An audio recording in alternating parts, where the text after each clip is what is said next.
এই শেখ হাসিনা ভয়ঙ্কর, মনে মনে সে আওয়ামী লীগকে ধ্বংস করার পণ করেছিলেন।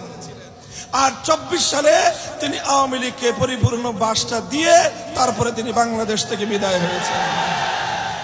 আওয়ামী লীগের কোন লোকজন যদি আমার বক্তব্য শুনে থাকেন, ঠান্ডা মাথায় চিন্তা করবেন, একটু বিবেক দিয়ে চিন্তা করবেন।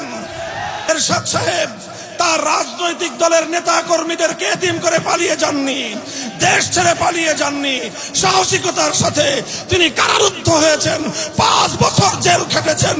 এরপরও তার অনুসারীদেরকে তিনি এভাবে অসহায় অবস্থায় রেখে পালিয়ে যাননি। 1996 সালে, 2006 সালে বেগম খালেদা জিয়াও বিরোধী মত এবং পথের আন্দোলনের কারণে ক্ষমতা ছাড়তে বাধ্য হয়েছেন। কি করেছেন?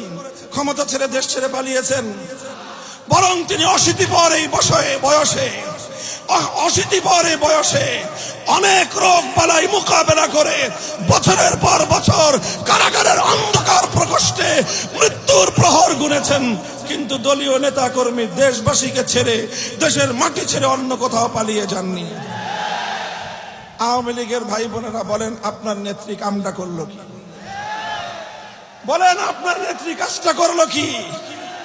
তিনি 5ই আগস্ট দুপুর বেলায় 12 পদের আইটেম দিয়ে দুপুরের লাঞ্চের আয়োজন করেছিলেন। গণভবনে যারা গিয়েছেন প্রত্যক্ষদর্শীদের কাছে শুনেছি।